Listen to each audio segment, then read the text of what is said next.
నమస్తే, నా పేరు ప్రశాంతి. సీ న్యూస్ కు స్వాగతం. ముందుగా హెడ్లైన్స్ చూద్దాం. సమగ్ర అభివృద్ధికి డిపిఆర్ సిద్ధం చేయాలి, అధికారులతో మంత్రి నారాయణ సమీక్ష.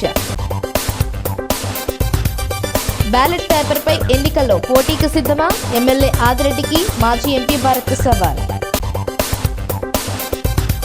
బహుజనులకు ఎల్లప్పుడూ అండగా ఉంటా, ఆత్మీయ సమావేశంలో సిటీ ఎమ్మెల్యే ఆదిరెడ్డి. పోలీసులపై దాడి కేసుల్లో 13 మంది అరెస్ట్, వివరాలు వెల్లడించిన అదనపు ఎస్పీ సుబ్బరాజు.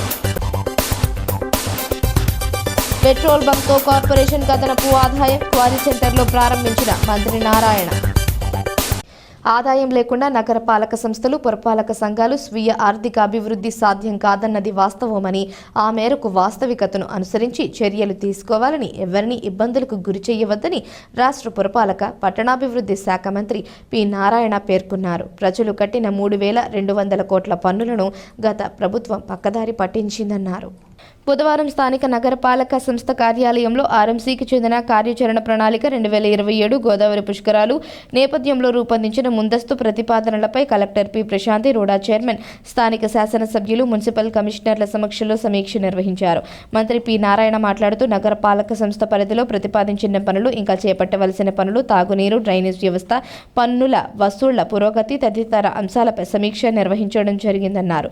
వాటిని ఆర్థికంగా బలోపేతం చేయడానికి గతంలో పన్నులు వేయని ఆస్తులకు పన్నులు వేయడం, అదనపు నిర్మాణాలు చేపట్టిన వాటికి పన్నులు విధించడం ద్వారా అన్నారు. పట్టణ ప్రాంతాల్లో తాగునీటికి అమృత్ 2.0 పథకం కింద 8,400 కోట్ల కేంద్రం గ్రాంట్ ఉండగా ఇందులో కేంద్రం 36.70% గ్రాంట్ ఇస్తున్నట్లు, మిగిలిన మొత్తాన్ని స్థానిక సంస్థలు, రాష్ట్ర ప్రభుత్వం 15వ ఫైనాన్స్ నిధులను అనుసంధానం చేయనున్నట్లు తెలిపారు. రాజమహేంద్రవరం నగర పాలక సంస్థ పరిధిలో 1,587.80 కోట్లతో, కొవ్వూరు డివిజన్ పరిధిలో 280.90 కోట్లతో ప్రతిపాదనలను సిద్ధం చేశారని ముఖ్యమంత్రి సమక్షంలో చర్చించుకున్నట్లు తెలియజేశారు. Commissioner Ketan Garg, RUDA chairman Boddu Venkataramana Chowdary, city, rural, Rajanagaram ఎమ్మెల్యేలు Adireddy Srinivas, Gorantla Butchaiah Chowdary, Battula Balaramakrishna, Kovvur MLA Muppidi Venkateswararao, deputy commissioner S Venkataramana Chowdary తదితరులు పాల్గొన్నారు. లాంగ్ రన్ డెవలప్మెంట్ అంటే ఇక్కడ పుష్కరాలు కూడా మళ్ళీ వస్తున్నాయి. గతంలో పుష్కరాలు వచ్చినప్పుడు దాదాపు 2,000 కోట్ల రూపాయలతో యాక్చువల్గా ఈ ఏరియాస్ అంతా డెవలప్ చేశారు 2014-19 దాకా. అయితే అప్పుడు తక్కువ సమయంలో దాదాపు 4 నెలల సమయంలో డెవలప్ చేయడం జరిగింది.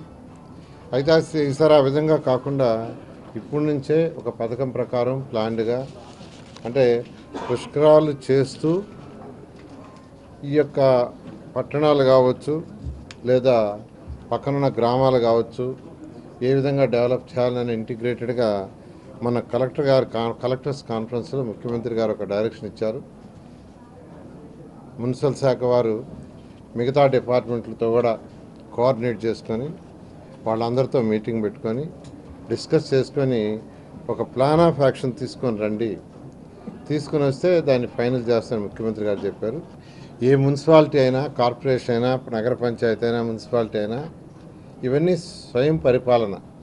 అంటే అక్కడ ప్రజలకు కావాల్సిన అవసరాలకు తగ్గట్టుగా ఇన్ఫ్రాస్ట్రక్చర్ డెవలప్ చేయడానికి వాళ్ళ మీద ఎక్కువ బర్డెన్ పడకుండా తక్కువ బర్డెన్ పడేటట్టుగా ట్యాక్సులు కలెక్ట్ చేయొచ్చు.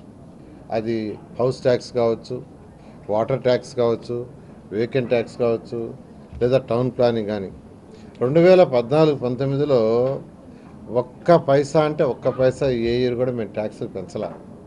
2014-19లో నేనే మినిస్టర్ ఈ శాఖకి. ఒక్క సంవత్సరం కూడా ఒక్క పైసా కూడా ట్యాక్సులు పెంచలా. లీకేజీలు ఎక్కడున్నాయో, అండర్ అసెస్మెంట్ కావచ్చు, ఇలాంటి అసెస్మెంట్ అసలే లేనాడు కావచ్చు, ఇలాంటి పాత బాకీలు, అంటే కొందరు సంవత్సరాల తరబడి ట్యాక్స్ కట్టంలా, ఎందుకంటే అడగటం లేదులే వదిలేశారని దాంతో యాక్చువల్గా వాళ్ళకి. ఫర్ ఎగ్జాంపుల్ ఈ మున్సిపాలిటీ తీసుకుంటే 79 కోట్లు హౌస్ ట్యాక్స్ కావచ్చు, వేకెంట్ ల్యాండ్ ట్యాక్స్ కావచ్చు, వాటర్ ట్యాక్స్ కావచ్చు పెండింగ్ ఉంది. దీంట్లో గవర్నమెంట్ తీసేసిన గవర్నమెంట్ కూడా ఉన్నాయి. మన ముఖ్యమంత్రి గారితో మాట్లాడాము. వాడు కూడా అన్ని డిపార్ట్మెంట్తో కోఆర్డినేట్ చేస్తామన్నారు. అవి కాకుండా ప్రైవేట్ తీసుకుంటే దాదాపు ఒక 40 కోట్లు ఉన్నాయి చేస్తున్నాను. అది కాకుండా అమృత 2.0లో 8,000 కోట్ల రూపాయలు కేంద్ర ప్రభుత్వం శాంక్షన్ చేసింది. దాంట్లో కేంద్రం వచ్చి 36.7% ఇస్తుంది యావరేజ్న. కేంద్ర ప్రభుత్వం 36.7%. దాంట్లో వాటర్ ఉన్నాయి, కొన్ని డ్రైనేజ్ ఉన్నాయి, అదేవిధంగా స్వచ్ఛాంధ్ర ఉంది. 8,000 కోట్ల పైకి 8,400 కోట్లు ఇస్తే వాళ్ళు 36.7%, మిగతాది మనం పెట్టాలి. మున్సిపాలిటీస్ కొంత, స్టేట్ గవర్నమెంట్ కొంత, 15th ఫైనాన్స్ కొంత. గత ప్రభుత్వం వాళ్ళు ఇచ్చిన ఫస్ట్ ఇన్స్టాల్మెంట్తో దాన్ని చేసి వదిలేశారు. నిజంగా ఆ ప్రాజెక్ట్ కానీ పూర్తి అయింటే రాష్ట్రంలో 80% ఆఫ్ ది ఏరియాస్కి చక్కటి వాటర్ ఉండేది, చక్కటి డ్రైన్స్ ఉండేవి. ఈ విధంగా గాడి తప్పిన పరిపాలన, గాడి తప్పిందంటే ఒక ప్లానింగ్, ఫైనాన్షియల్ ప్లానింగ్ కానీ ఏది ముందు చేయాలా, ఏది తర్వాత చేయాలా, కేంద్రంతో నుంచి ఎలా ఫండ్స్ వస్తాయి, 15th ఫైనాన్స్ ఉన్నాయి, ఎలా వాడాలా అనేది లేకుండా గత ప్రభుత్వం చేసింది. అయితే ఈ 6 నెలల టైం మాకు ఆల్మోస్ట్ ఇవన్నీ స్ట్రీమ్లైజ్ చేయడానికి సరిపోయింది. దాదాపు అన్ని స్ట్రీమ్లైజ్ చేసాం. ముఖ్యమంత్రి గారితో అనేక దఫాలు చర్చించాం. అంతేకాకుండా అధికారులందరినీ ఇతర రాష్ట్రాలకు పంపించాను. రాజమండ్రి మున్సిపల్ కమిషనర్ గారు కూడా మీరు ఎక్కడికి సర్వే ఇచ్చింది? గుజరాత్ పోయి ఇచ్చారు, సూరత్, అహ్మదాబాద్, అట్లా ఇతర రాష్ట్రాలకు కూడా పంపించాను. అంటే 14-19 కూడా పంపించా. మళ్ళీ ఇప్పుడు కూడా పంపించి ఆ రాష్ట్రాల్లో జరుగుతున్న సాలిడ్ వేస్ట్ కావచ్చు, అంటే మన చెత్త చెదారం, లిక్విడ్ వేస్ట్, అంటే రోజు యూజ్ చేసిన వాటర్ బాత్రూంలో, టాయిలెట్స్లో ఎలా దాన్ని ట్రీట్ చేసి పంపిస్తున్నారు, వర్షాలు వస్తే నీళ్ళు ఎలా చేస్తున్నారు, రోడ్లు, లైట్స్ ఇవన్నీ స్టడీ చేసి, చెత్త ఇవన్నీ స్టడీ చేసామన్నాను. అధికారులు స్టడీ చేసి వచ్చారు, కొంత ఇన్ఫర్మేషన్ ఇచ్చారు. మళ్ళా కూడా యాక్చువల్గా వాళ్ళందరితో డిస్కస్ చేసి ఒక పక్కా ప్లాన్తో పోతున్నాం.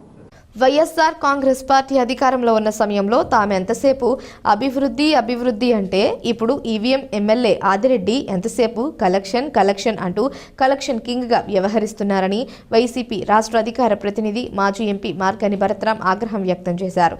లోకల్ నాయకుడి గురించి మాట్లాడాలంటేనే చిరాకుగా ఉందని వ్యాఖ్యానించారు.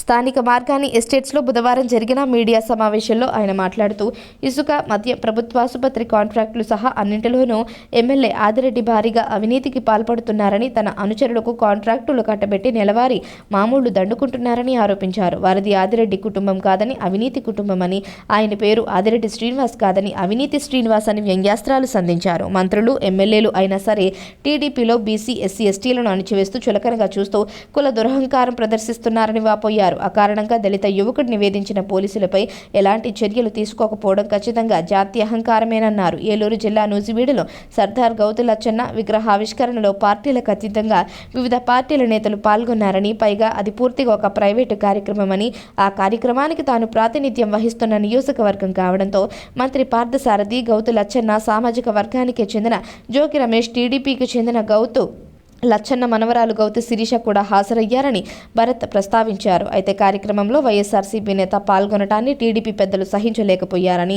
పదే క్షమాపణలు చెప్పించుకున్నారని మండిపడ్డారు. బ్యాలెట్ పేపర్పై పోటీ చేస్తే ఎవరి సత్తా ఏంటో తేలుతుందన్నారు.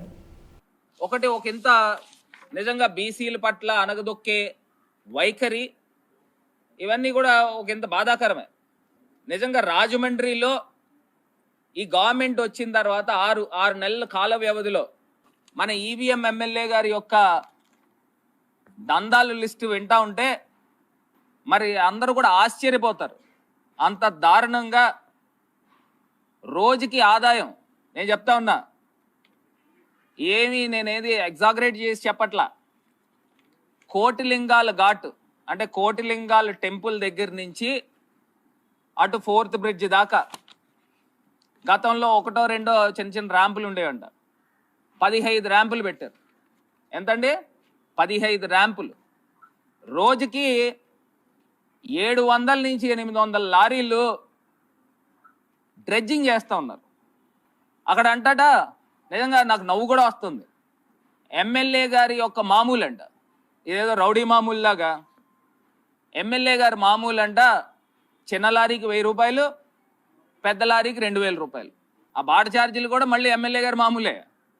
ఆ బాట ఛార్జీలు ఒకసారి వేస్తారు బాట, దానికి మళ్ళీ ఛార్జీలు ఏంటి అంటే ఈ 8500లో ఎందుకంటే ఇప్పుడు బోట్ మ్యాన్స్ కూడా పెద్ద పనేం లేదు, మొత్తం డ్రెడ్జింగ్ చేసేస్తున్నారు, ఖర్చు కూడా పెద్ద అవ్వదు. లారీకి మహా ఖర్చు అయితే ఒక 2,000 రూపాయలు ఖర్చు అవుతుంది. అక్కడ చోటా మోటా నాయకులు ఒక 1,000-1,500 తీసుకుంటే ఎమ్మెల్యే గారికి ఒక లారీకి, చిన్న లారీ పెద్ద లారీ యావరేజ్ చేసుకుంటే 4,000 రూపాయలు కెడుతుందంట. శాండ్తో పాటు ఇక్కడ ఆనంద్ నగర్, అదేవిధంగా క్వారీ ప్రాంతాల్లో పేకాట క్లబ్బులు నడుపుతూ ఉన్నారు, బ్రాకెట్లు నడుపుతూ ఉన్నారు. మరి ఏమనాలి అంటే ఇవన్నీ పేకాట క్లబ్బులు నడిపే రింగ్ మాస్టర్ మన ఈవీఎం ఎమ్మెల్యేనే అసెంబ్లీలో భూ కబ్జాల గురించి మాట్లాడేటంట. నాకు ఎంత ఆశ్చర్యం వేస్తుందో. వీళ్ళు వెనకాల ఉన్న వ్యక్తులందరూ మరి భూ కబ్జా రాయిళ్ళు వీళ్ళందరూ. భాస్కర్ నగర్లో గౌతమి జీవకారుణ్య సంఘం బ్యాక్ సైడ్ భాస్కర్ నగర్లో ఎన్ని వేల గజాలు హాంఫర్ట్ చేస్తూ ఉన్నారు. మరి ఇసుక నుంచి వచ్చే డబ్బు అంట అందరూ చెప్తున్నారు, మేము చెప్పేది కాదు, అక్కడ మీ తాలూకా వాళ్ళు చెప్తున్నారు. ఇసుక నుంచి వచ్చే డబ్బునంట లెక్క పెట్టలేక ఆ లెక్క పెట్టే మెషిన్లు కూడా కాలిపోతున్నాయంట. ఇప్పటికి 3 మార్చారంట. అంటే మరి రోజుకి 25 లక్షల రూపాయలు వచ్చి క్యాష్ పడిపోతా ఉంటే ఆ మిషన్ల మట్టికి ఎంత కౌంట్ చేస్తే పెద్ద ఇసుక కొండ 10 కోట్ల రూపాయలు విలువ చేసి ఇసుక కొండ తప్పిపోయింది. ఈ రకంగా అక్రమంగా అన్యాయంగా దోచే కార్యక్రమం చేస్తూ ఉన్నారు. ఇందుగా మిమ్మల్ని ప్రజలు గెలిపించింది. సారీ ప్రజలు గెలిపించలేదు, ఈవీఎంలు మరి ఉంటే మనం ఏం చేస్తాం? ప్రపంచ మేధావి రాజ్యాంగ నిర్మాత డాక్టర్ బిఆర్ అంబేద్కర్ రాసిన రాజ్యాంగం వలనే నేడు తాను ఎమ్మెల్యేగా ప్రజల ముందు ఉన్నానని, అధికారం 5 ఏళ్లు మాత్రమేనని, పదవి ఉన్నా లేకున్నా బహుజనులకు అండగా ఉంటూ వారికి ఎల్లప్పుడూ సహాయ సహకారాలు అందిస్తూ ముందుకు సాగుతానని ఆదిరెడ్డి శ్రీనివాస్ అన్నారు. స్థానిక జేఎన్ రోడ్లో ఉన్న ప్రభు తోటలో కూటమి పార్టీల ఆధ్వర్యంలో సిటీ ఎమ్మెల్యే ఆదిరెడ్డి శ్రీనివాస్ సహకారంతో ఎస్సీ, ఎస్టీ, బీసీ, మైనారిటీ సంఘాలతో ఆత్మీయ సమావేశం నిర్వహించారు. ఈ సమావేశానికి ముఖ్య అతిథిగా హాజరైన ఆదిరెడ్డి శ్రీనివాస్ తమ పుట్టుకను ఎవరు నిర్ణయించలేరని, పుట్టిన తరువాత ఏ పార్టీ రంగు పులుముకున్నామన్నది వ్యక్తిగతమన్నారు. ఎవరు ఏ పార్టీలో ఉన్నా బహుజనులకు తమ అధికారాన్ని ఉపయోగించి శాశ్వత ప్రాతిపదికన ఏం చేశారన్నదే ముఖ్యమని వ్యాఖ్యానించారు. ఇక్కడ ఎస్సీ, ఎస్టీ, బీసీ, మైనారిటీలను అన్ని పార్టీల నుంచి ఆహ్వానించాలని, ఏ పార్టీ బ్యానర్ లేకుండా అందరూ కలిసిమెలిసి ఐక్యంగా ముందుకు సాగేలా చేయాలని తమ పార్టీ నాయకులకు సూచించామన్నారు. బహుజనులు తమకు వచ్చిన అవకాశాన్ని సద్వినియోగం చేసుకుని జాతికి ఏం చేస్తున్నామన్నది గ్రహించి ముందుకు సాగాలన్నారు. ఈ స్థాయికి రావడానికి ఎలా అంబేద్కర్ రాసిన రాజ్యాంగం ఉపయోగపడిందన్న దానిపై ఆలోచన చేయాలని కోరారు. ఈ సమావేశంలో చేసిన తీర్మానాలను ప్రభుత్వం దృష్టికి తీసుకుని వెళ్లి పరిష్కారం చేసేందుకు తమ వంతు కృషి చేస్తామన్నారు. ఆయన కంటే ముందు బహుజన నాయకులు బుడ్డిగ శ్రీనివాస్, నాయనాల కృష్ణారావు, సానబోయిన రామారావు, కేకే సంజీవరావు, ఎల్వి ప్రసాద్, రెడ్డి మణి, మధ్య రాంబాబు, తాళ్లూరి రాజేంద్ర ప్రసాద్, బుడ్డిగ రాధా, కుడిపూడి పార్థసారథి, కప్పల వెలుగు కుమారి, కాశీ నవీన్ కుమార్, చాపల చినరాజు, రాచపల్లి ప్రసాద్, ఎస్సీకే తిలక్ కుమార్, కోమలి తదితరులు మాట్లాడారు. అందరూ ఇదే ఐక్యతను ప్రదర్శించడం ద్వారా రాజ్యాధికారానికి దగ్గర కావాలని కోరారు. మన వాళ్ళన్నీ కూడా కొన్ని తీర్మానాల కింద చేయాలనుకున్న అంశాలన్నింటినీ కూడా ఒక్కొక్కటిగా మేము చూడటం జరిగింది. నేను వాళ్ళందరికీ ఒకటే చెప్తా ఉన్నాం, ఒక బలహీన వర్గాలకి సంబంధించిన వ్యక్తిగా, ఒక రైతు కుటుంబంలో పుట్టిన వ్యక్తిగా, కష్టాల్ని చూసిన వ్యక్తిగా, ఒక అవగాహన కలిగిన వ్యక్తిగా ఏది స్ఫూర్తినిస్తుంది మనకి, మన సామాజిక వర్గ వ్యక్తులకి ఏది చేస్తే మనందరం కూడా ఐక్యతగా రావాలి అనే ఒక ఆలోచన ఎప్పటికప్పుడు నా మదిలో ఉంటానే ఉంది. రాజకీయంగా ఒకటి నేను లబ్ధి పొందాలని చేస్తే అది రాజకీయ కోణంలో అనేక విధాలుగా నేను చేసుకోవచ్చు. ఈనాటి కార్యక్రమాన్ని రాజకీయంగా నేను లబ్ధి పొందాలంటే ప్రతి కొమ్మకి ప్రతి ఆకుకి నా ఫ్లెక్స్ ఉండాలి. కానీ శాశ్వతంగా ఉండేది బహుజనులలో వాళ్ళ యొక్క ఆలోచనలు, భవిష్యత్ తరాల వారి కోసం ఏం చేసామన్నది భవిష్యత్ తరాల 5 సంవత్సరాల్లో మన జాతి బిడ్డ ఈ ఆలోచించాడు, మన జాతి బిడ్డ ఈ ఉన్నతంగా ఈ ఆలోచనతో ముందుకెళ్ళాడు అనే ఆలోచన రావాలన్నది నా తాలూకు ఆలోచన. సరే, ఈ పుట్టుకలో ఒక బడుగు బలహీన వర్గానికి ఒక బహుజనుడి కింద మనం పుట్టినట్లయితే మన యొక్క అవకాశాలు అందిపుచ్చుకుంటూ ఉన్నతంగా జీవించడానికి డాక్టర్ బిఆర్ అంబేద్కర్ గారు రచించిన రాజ్యాంగం చాలా ఉపయోగపడుతూనే ఉంది. మొన్ననే కొత్తగా నిర్మించిన పార్లమెంట్కి వెళ్ళినప్పుడు రాజ్యాంగం ఏదైతే ఉందో కాన్స్టిట్యూషన్ ఆఫ్ ఇండియా బుక్ అక్కడ ప్రదర్శించబడ్డది. దాన్ని చూసే అవకాశం కూడా నాకు దక్కింది. మరి దాన్ని మనం ఆ అవకాశాన్ని డాక్టర్ బిఆర్ అంబేద్కర్ గారు అందించిన అవకాశాన్ని సద్వినియోగపరుచుకుంటా ఉన్నామా లేకపోతే దుర్వినియోగం చేస్తా ఉన్నామన్నది ప్రతి ఒక్కరు కూడా ఆత్మ పరిశీలన చేసుకోవాల్సిన పరిస్థితులు అయితే ఈరోజు వచ్చినాయి. శ్రీకాకుళం జిల్లా జి సిగడాం పోలీసులపై ఈ నెల 12వ తేదీ అర్ధరాత్రి రాజమహేంద్రవరంలో దాడి చేసిన దొంగ నోట్ల ముఠా సభ్యుల్లో 13 మందిని పోలీసులు అరెస్ట్ చేశారు. ఏఎస్పీ అల్లూరి వెంకట సుబ్బరాజు మంగళవారం సాయంత్రం రాజమహేంద్రవరంలో నిర్వహించిన విలేకరుల సమావేశంలో ఈ కేసుకు సంబంధించిన వివరాలు వెల్లడించారు.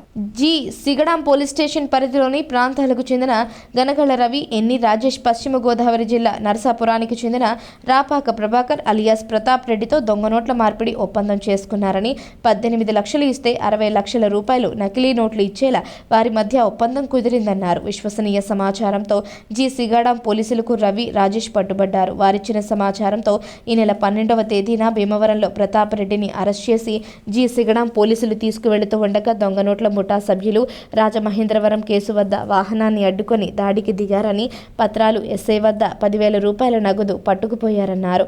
ఫిర్యాదు మేరకు ప్రకాశం నగర్ పోలీస్ స్టేషన్ పోలీసులు దర్యాప్తు ప్రారంభించిన క్రమంలో దాడిలో 19 మంది సభ్యులు పాల్గొన్నట్లుగా గుర్తించారు. వారిలో పశ్చిమ గోదావరి జిల్లాకు చెందిన 6గురితో పాటు తూర్పు గోదావరి జిల్లా రాజమహేంద్రవరానికి చెందిన గెద్దాడ శ్రీనాథ్, తిరుబల్లి రామ సతీష్, బుంగా తేజ, ఇడిసిమల్ల సతీష్, పాతల చిరంజీవి, నక్క వెంకట దుర్గశ్రీ, అఖిల్తో పాటు ఓ బాలుడు ఉన్నట్లు పోలీసులు గుర్తించి అరెస్టు చేశారన్నారు.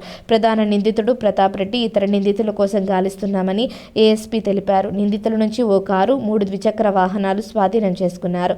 Central zone DSP K Ramesh Babu, CI Bajilal, SI Sivaprasad పాల్గొన్నారు.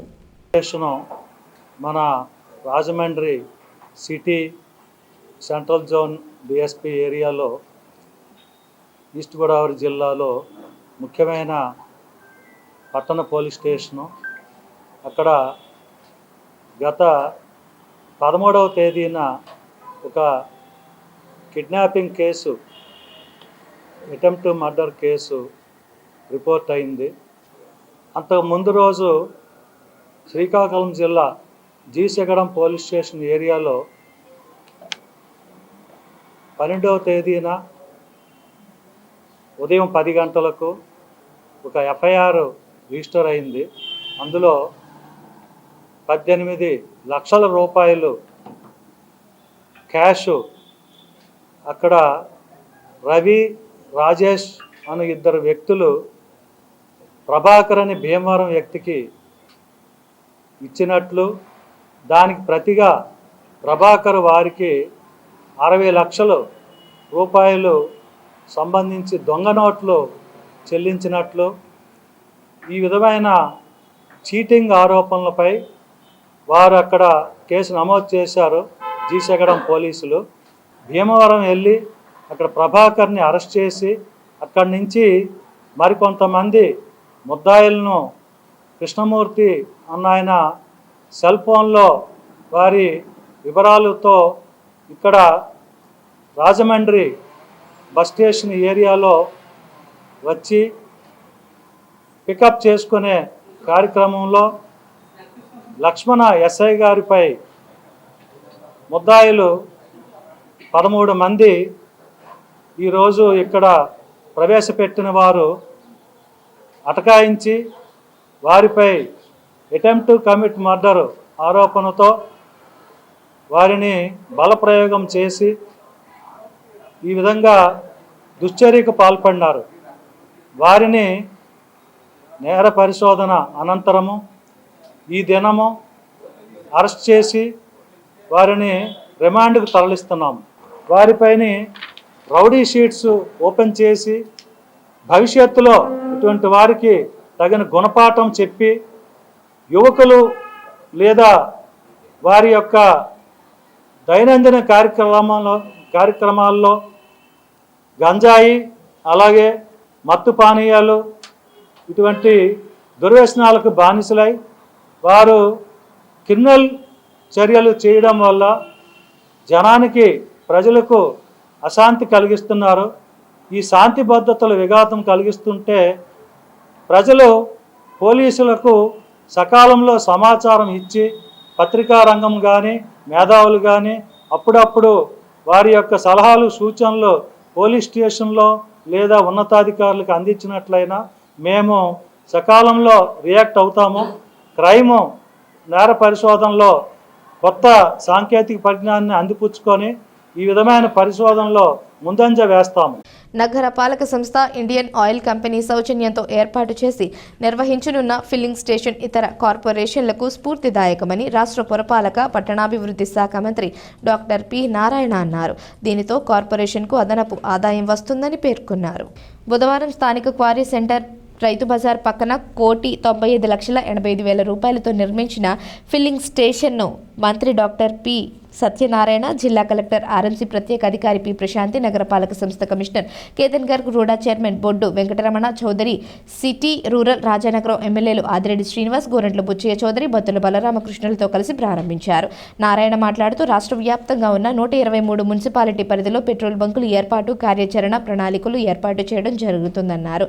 గత ప్రభుత్వం ట్యాక్సులను ఎన్నోసార్లు పెంచారని తెలిపారు. నగరపాలక సంస్థకు సంబంధించి వినియోగిస్తున్న వాహనాల ఆయిల్స్ ప్రతి నెల 25.54 లక్షలు ఖర్చు చేస్తున్నామన్నారు. ఆర్ఎంసీ ద్వారా ఐఓసీఎల్ సౌజన్యంతో పెట్రోల్ బంక్ ఏర్పాటు వలన ఖర్చు ఆదా అవుతుందన్నారు. ఈ పెట్రోల్ బంక్ నిర్మాణానికి నగరపాలక సంస్థ అందుకు అవసరమయ్యే స్థలాన్ని అందించిందన్నారు. ఈ బంక్ ఏర్పాటు ద్వారా రోజుకు 3 లక్షల రూపాయలు టర్నోవర్ జరుగుతుందన్నారు.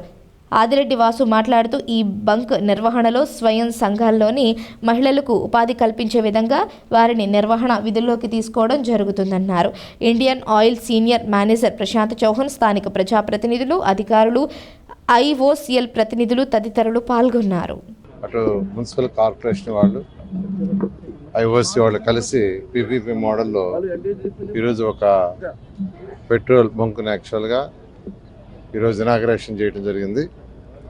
నేను మున్సిపల్ కమిషనర్ గారిని, ఇక్కడ ప్రజాప్రతినిధుల్ని ప్రత్యేకంగా అభినందిస్తున్నాను. ఎందుకంటే ఈరోజు రాష్ట్రం గత ప్రభుత్వం చేసిన అవకతవకలకి ఈరోజు ఖజానా పూర్తిగా ఖాళీ, ఏ పని చేయాలన్నా అనేక ఇబ్బందులు పడుతున్నాం. అయితే మా ముఖ్యమంత్రి గారు కొన్ని అపారంతో ఈరోజు ఇన్కమ్ని ఏ విధంగా జనరేట్ చేయాలి, ప్రజల మీద భారం మోయకుండా గత ప్రభుత్వం చేసినట్టు ఇష్టం వచ్చినట్టు ట్యాక్సులు పెంచకుండా, ఎందుకంటే 2014-19 దాకా నేనే మున్సిపల్ శాఖ మంత్రిని. ఒక్క పైసా అంటే ఒక్క పైసా పెంచలా, కానీ గత ప్రభుత్వం ఎన్నోసార్లు పెంచింది. పెంచిన పని దాన్ని సక్రమంగా చేసినట్టు అది చేయలే, అన్నీ అవకతవకలే. రాజమహేంద్ర మున్సిపల్ కార్పొరేషన్లో అటు ప్రజాప్రతినిధులు ఎమ్మెల్యే గారు మరియు మున్సిపల్ కమిషనర్ గారు అందరూ కలిసి వాళ్ళొక సైట్ని యాక్చువల్గా ఇండియన్ పెట్రోలియం కార్పొరేషన్ వాళ్ళతో టైఅప్ చేసుకొని సైటు వాళ్ళు ఇచ్చారు. ఎస్టాబ్లిష్మెంట్ మొత్తం యాక్చువల్గా 1,95,85,000 1,95,85,000 వాళ్ళు ఎస్టాబ్లిష్మెంట్ పెట్టారు ఇక్కడ దీనికి. అంతేకాకుండా ₹1 కోటి మున్సిపల్ కార్పొరేషన్కి నాన్ రీఫండబుల్ డిపాజిట్ అంటే అది మున్సిపల్ కార్పొరేషన్కి ఇచ్చారు. అంతేకాకుండా స్టాక్ వాళ్ళే లోడ్ చేస్తారు, దాని మీద లీటర్కి అంత కమిషన్ ఇస్తారు. సుమారుగా నెలకి పర్ డే సేల్స్ 3 లక్షలు సుమారుగా ఉంటుందని ఎస్టిమేట్ చేస్తున్నారు. ట్రయల్ లైన్లో చేశారు, ట్రయల్ లైన్లో ఒక 60,000 వచ్చింది. దీని మీద యాక్చువల్గా రాబోయే రోజుల్లో మున్సిపల్ కార్పొరేషన్కి ఈ ఇచ్చిన 1 crore డిపాజిట్ కాకుండా నాన్ రిఫండబుల్ రెగ్యులర్ ఇన్కమ్ వస్తుంది. నెలకి 25,54,277 రూపాయలు పెట్రోల్కి డీజిల్కి ఖర్చు పెడుతున్నారు. దాని మీద యాక్చువల్గా స్పెషల్ రిబేట్ ఇవ్వబోతున్నారు. ఈ విధంగా ఒక మంచి కార్యక్రమాన్ని చేశారు. ఇది మోడల్గా రాష్ట్రంలో ఉన్న 123 మున్సిపాలిటీస్లో ఎక్కడెక్కడ వీలైతే అక్కడ పీపీపీ మోడల్లో చేయడం జరుగుతుంది. మరొకసారి ఎమ్మెల్యేని, కమిషనర్ని, ప్రజాప్రతినిధులను నేను అభినందిస్తాను. మున్సిపల్ కార్పొరేషన్ వారు ఐఓసీ పెట్రోల్ ఏజెన్సీ వారితో టైఅప్ అయ్యి ఈ రోజున ఇనాగ్రేట్ చేసుకోవడం జరుగుతూ ఉంది బంక్ని. గౌరవ మంత్రి నారాయణ గారు ఇక్కడికి రావడం, ఆయన చేతుల మీద జరగడం, గౌరవ కమిషనర్ గారు, కలెక్టర్ గారు అందరూ కూడా ఇక్కడ రావడం జరిగింది. వన్ ఆఫ్ ఇట్స్ కైండ్ అంటే రాజమహేంద్ర మున్సిపల్ కార్పొరేషన్, ఐఓసీ వారు సంయుక్తంగా కలిపి సెల్ఫ్ హెల్ప్ గ్రూప్స్ నుంచి మహిళలను ఎంచుకొని వారి ద్వారానే బంక్ని, మహిళల ద్వారా బంకుని రన్ చేసే కార్యక్రమం. తద్వారా కార్పొరేషన్కి సంపద సృష్టించి ఆ సంపద ద్వారా అది కొంతమందికి ఆదర్శంగా నిలబడాలని ఒక ఆలోచనతో మంచి కార్యక్రమం శ్రీకారం చుట్టడం జరిగింది. అది మంత్రి గారి చేతుల మీద చేయడం బహుశా ఇది మరికొన్ని కార్పొరేషన్స్ కూడా స్ఫూర్తిదాయకంగా ఈ రాష్ట్రంలో ఏదైతే ఎన్డీఏ కూటమి అధికారంలోకి వచ్చిన తర్వాత ప్రతి అంశాన్ని సంపద ఏ విధంగా సృష్టించగలం, ఏ విధంగా మనం సంపదను సృష్టించి ఆదర్శంగా ముందుకు తీసుకెళ్లగలం ఒక ఆలోచనతో ఎన్డీఏ కూటమి పనిచేస్తూ ఉంది.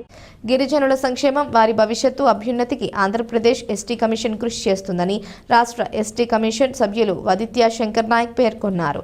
జిల్లాలోని పలు ప్రాంతాల్లో పర్యటించి ఎస్టీల సమస్యలను తెలుసుకున్నామని, వాటి పరిష్కారానికి అవసరమయ్యే చర్యలు తీసుకోవాల్సిందిగా అధికారులకు సూచనలు ఇచ్చామన్నారు. స్థానిక ఆర్ఎండ్బి అతిథి గృహంలో వదిత్య శంకర్ నాయక్ మీడియాతో మాట్లాడుతూ జిల్లాలో 2 రోజుల పర్యటనలో భాగంగా గిరిజన గ్రామాల్లోని ప్రజలను, పలు సంఘాలను కలిసి ప్రభుత్వం వారి సంక్షేమానికి అందిస్తున్న కార్యక్రమాలను తెలుసుకోవడం జరిగిందన్నారు. ఈ సందర్భంగా పలు సమస్యలపై అర్జీలను స్వీకరించి వాటిని పరిష్కరించే దిశగా జిల్లా ఉన్నత స్థాయి అధికారులతో చర్చించామన్నారు. బొమ్మూరు బాలికల ఆశ్రమ పాఠశాలలను సందర్శించి అక్కడ ఉన్న చిన్న సమస్యలను త్వరితగతిన పరిష్కరించే విధంగా చర్యలు తీసుకోవాలని అధికారులకు సూచించామన్నారు. బాలురకు ఆశ్రమ పాఠశాలలు ఏర్పాటు చేసే దిశగా ప్రభుత్వం దృష్టికి తీసుకువెళ్లడం జరుగుతుందన్నారు. గిరిజన యువత గంజాయి రవాణాలో దళారుల చేతిలో మోసపోయి అనేక ఇబ్బందులు ఎదుర్కొంటున్నారన్నారు. పౌరుల హక్కుల గురించి ఎస్సీ ఎస్టీ గ్రామాల్లో విధిగా అవగాహన కార్యక్రమాన్ని నిర్వహించాలన్నారు. జిల్లా పర్యటనలో భాగంగా వచ్చిన పలు సమస్యలపై సమావేశాన్ని ఏర్పాటు చేసి 15 రోజుల్లోగా వాటిని పరిష్కరించే దిశగా చర్యలు తీసుకోవాలని సూచించామన్నారు. జిల్లా గిరిజన సంక్షేమ అధికారి కెఎన్ జ్యోతి, ఎస్టీ సెల్ పట్టణ అధ్యక్షురాలు సాలా సావిత్రి, టీడీపీఎస్సీ ప్రాంతీయ సమన్వయకర్త ఆకుల చిన్న పాల్గొన్నారు. ఆశ్రమ పాఠశాల బొమ్మూరును కూడా విజిట్ చేయడం జరిగింది. అక్కడ దాదాపుగా విద్యార్థులు వివిధ ప్రాంతాల నుంచి, అంటే ముఖ్యంగా ఈ ఏజెన్సీ ప్రాంతాల నుంచి ఎస్టీ బాలికలు ఎక్కువ మంది కూడా అక్కడ విద్యను అభ్యసించడానికి రావడం జరిగింది. కానీ అక్కడ 3వ తరగతి నుంచి 10వ తరగతి వరకు తరగతులు నిర్వహిస్తూ ఉన్నారు. కానీ అక్కడ అనేక రకాల సమస్యలు కూడా నిన్న మేము గుర్తించడం జరిగింది. వాటి పరిష్కారానికి కూడా త్వరితగతిన చర్యలు తీసుకోవాలని కూడా ఇవాళ గౌరవ జిల్లా అధికార యంత్రాంగానికి కూడా మేము రిక్వెస్ట్ చేయడం జరిగింది. అదేవిధంగా నిన్న వేమగిరి కడియం మండలం కూడా విజిట్ చేశాం. ఆ గ్రామంలో దాదాపుగా 100 కుటుంబాలు గిరిజనులు, అంటే దాదాపుగా కొన్ని సంవత్సరాలుగా అక్కడ నివసిస్తూ ఉన్నారు. ఆ ప్రజలకి అక్కడ కనీసం నివాస యోగ్యమైనటువంటి ఇళ్ల స్థలాలు కానీ ఇల్లులు కానీ లేవని కూడా మా నోటీస్ తీసుకొని వచ్చారు. మద్దూరు కోవూరు మండలంలో కూడా నిన్న ఆ గ్రామాన్ని కూడా విజిట్ చేశాం. అక్కడ కూడా ఇలాంటి సమస్యలే మా దృష్టికి వచ్చాయి, కమిషన్ దృష్టికి తీసుకొని వచ్చారు. అదేవిధంగా మీనానగర్ చాగల్లు మండలంలో కూడా మేము నిన్న సాయంత్రం ఆ గ్రామాన్ని కూడా విజిట్ చేశాం. అక్కడ ఎస్టీలు దాదాపుగా అక్కడ 50 కుటుంబాలు దాదాపుగా 60-70 సంవత్సరాలుగా జీవిస్తూ ఉన్నాం సార్.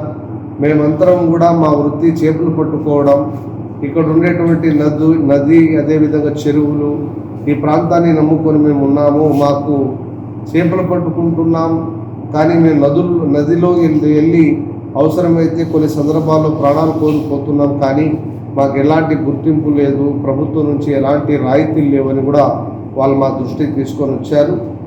ఈ సమస్యలే కాకుండా మళ్ళీ ఇవాళ ఉదయం జిల్లాలో ఉన్నటువంటి ప్రజలు, ప్రజా సంఘాల నాయకులు అనేక మంది ఇవాళ వివిధ రూపాల్లో వివిధ సమస్యలపైన ఎస్టీ కమిషన్కి కమిషన్ సభ్యుడిగా మాకి వినతి పత్రాలు సమర్పించారు.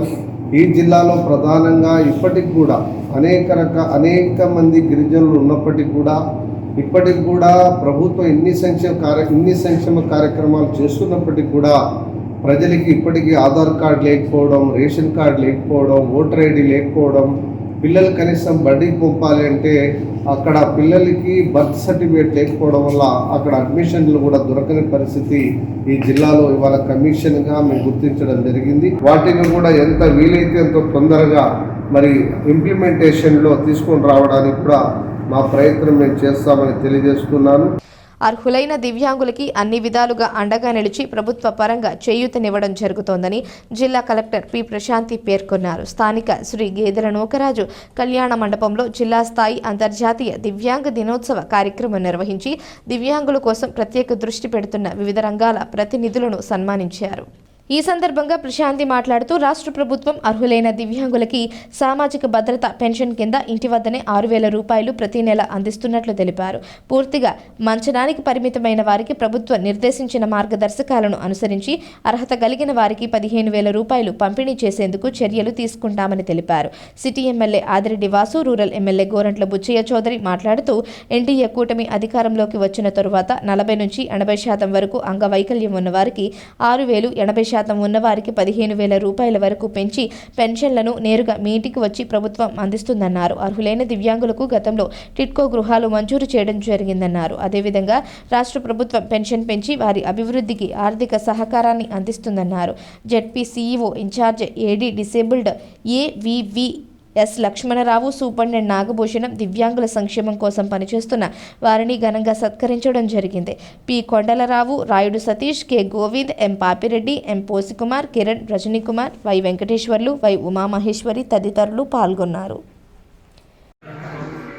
ఈరోజు ఎన్డీఏ కూటమి అధికారంలోకి వచ్చిన తర్వాత 40% నుంచి 80% అంగవైకల్యం ఉన్న వారికి 6,000 ఇస్తా ఉన్నారు.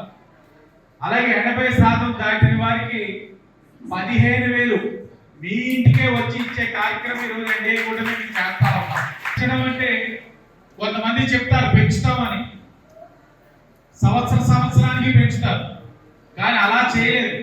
గౌరవ ముఖ్యమంత్రి నారా చంద్రబాబు నాయుడు గారు మీకు 3,000, 6,000 చేస్తానన్నారు, 15,000 చేస్తానన్నారు, చేసేది తెచ్చి ఇస్తా ఉన్నారు. అలాగే కొన్ని మీకు సమస్యలు కూడా ఉన్నాయి. సదరన్ సర్టిఫికేట్ గా గవర్నమెంట్ హాస్పిటల్లో సదరన్ స్లాట్లు కూడా చాలా ఇబ్బంది అవుతా ఉంది.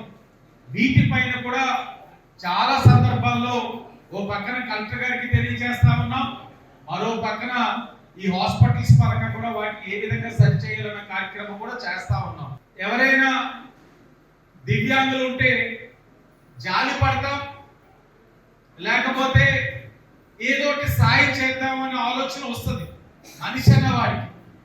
కానీ జియాన్ సంస్థ పట్ల గత ప్రభుత్వం ప్రవర్తించిన తీరు ఈ రోజు కూడా జీవించుకోలేకపోతా ఉన్నాం.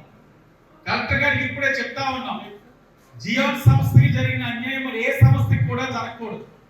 కలెక్టర్ గారికి ఇంకో విషయం కూడా చెప్తా ఉన్నాం, ఆ రోజు వాళ్ళని ఖాళీ చేయించిన తీరు చాలా అమానుషం. వారికి ఏదో విధంగా న్యాయం చేయాల్సిన అవసరం ప్రతి బాధ్యత కలిగిన వ్యక్తులపైన ఉంది. ఆ చేస్తారని ఆశిస్తూ మేనర్గాల వల్ల కొంత దెబ్బతిన్నాం, మేనర్గాలు వద్దని చెప్తాం. మేనర్గాలు చేసుకున్నందువల్ల జీన్స్లో తేడా వచ్చి వికలాంగులుగా మారుతున్న పరిస్థితి మనం చూసాం.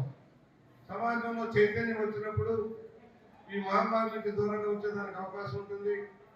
ఒకటే, మన వారికి మనం ప్రభుత్వం ఇచ్చే సహకారంతో పాటు నిలదొక్కుకోవడం కోసం ఎన్ని పెద్ద బ్యాంకులున్నా బడుగు బలహీన వర్గాలు, చిరు వ్యాపారులకు అనునిత్యం అండగా ఉంటూ రుణాలు మంజూరు చేసి ఆర్థికంగా ఆదుకునేది కోఆపరేటివ్ అర్బన్ బ్యాంకులేనని ఏలూరు మాజీ ఎమ్మెల్యే అంబికా సంస్థల అధినేత Ambika Krishna, the Eluru cooperative urban bank chairman Ambika Prasad అన్నారు. స్థానిక తిలక్ రోడ్లో టెక్యూ బ్యాంక్ నూతనంగా ఏర్పాటు చేసిన రాజమహేంద్రవరం బ్రాంచ్ను రూరల్ ఎమ్మెల్యే గోరంట్ల బుచ్చయ్య చౌదరి ప్రారంభించారు. ఆయనతో పాటు Ambika Krishna, bank chairman Ambika Prasad, Aryapuram, Innispeta, Jampeta cooperative urban బ్యాంకుల చైర్మన్లు చల్లా శంకర్రావు, కోళ్ల అచ్యుతరామారావు, బొమ్మన జయకుమార్, ఆయా బ్యాంకుల డైరెక్టర్లు, పలువురు నగర ప్రముఖులు పాల్గొని బ్యాంక్ యాజమాన్యానికి శుభాకాంక్షలు తెలిపారు. వారు మాట్లాడుతూ 110 సంవత్సరాల చరిత్ర కలిగిన బ్యాంక్ దినదిన ప్రవర్ధమానమై ఏలూరులో 2, జంగారెడ్డిగూడెం, పాలకొల్లు, విజయవాడలో బ్రాంచ్ల ద్వారా విజయ పదంలో నడుస్తోందన్నారు. ఇప్పుడు ఇక్కడ ఏర్పాటైన బ్రాంచ్ ద్వారా అన్ని వర్గాల ప్రజల ఆదరాభిమానాలతో విశేష రీతిలో సేవలందిస్తామని భరోసా ఇచ్చారు. త్వరలో విశాఖపట్నం, అనకాపల్లిలో కూడా బ్రాంచులు ప్రారంభించడానికి సన్నాహాలు చేస్తున్నామన్నారు. 240 కోట్ల టర్నోవర్తో ఆర్బీఐ నిబంధనల మేరకు ప్రతి ఏడాది లాభాలు ఆర్జిస్తూ సమర్థవంతమైన పాలకవర్గం నాయకత్వంలో ముందుకు సాగుతోందన్నారు. Branch CEO M Achyutarao, manager Y Lakshmiprasanna, K Sanjeevarao, Manchala Babji, సహకార శాఖ అధికారులు రొబ్బి విజయశేఖర్ తదితరులు పాల్గొన్నారు. నేను అంబికా ప్రసాద్, నేను 2001లో జనరల్ ఎలక్షన్స్లో నన్ను ఎన్నుకోవడం జరిగింది చైర్మన్గా. అప్పటి నుంచి ఇది 5th టర్మ్గా నడుస్తోంది. అప్పటి నుంచి కూడా నేను చైర్మన్గా ఉన్నాను. ఆ టైంలో బ్యాంకు 17 కోట్లు టర్నోవర్గా నడుస్తున్నటువంటి బ్యాంకు ఈరోజు సుమారు 240 కోట్ల రూపాయలు టర్నోవర్ నడుస్తుంది. ఎటువంటి పొరపాట్లు లేకుండా, ప్రభుత్వాలు లేకుండా బ్యాంకుని డెవలప్ చేసుకుంటూ, దాంట్లో లోపాలు సరిదిద్దుకుంటూ, ఆర్బీఐ నామ్స్ ప్రకారంగా ఆర్బీఐ వారి యొక్క అనుమతితో 2001లోనే ఆర్బీఐ లైసెన్స్ కూడా వచ్చింది. నేను 2001లో చైర్మన్గా రావడం జరిగింది. అప్పటి నుంచి బ్యాంకుని పూర్తిగా ప్రొఫెషనలిజంగా చేసుకుంటూ, అంచెలంచెలుగా డెవలప్మెంట్ చేసుకుంటూ, అలాగే విజయవాడలో పెట్టాము, ఆర్ఆర్పేటలో, ఏలూరులో మెయిన్ బ్రాంచ్ ఒకటి, ఆర్ఆర్పేట బ్రాంచ్ ఒకటి, అలాగే జంగారెడ్డిగూడెం, పాలకొల్లు. ఈరోజు మీ కళ్ళ ముందు మీ ఊరిలో, మన ఊరిలో, రాజమహేంద్రవరంలో ప్రారంభించడం జరుగుతుంది.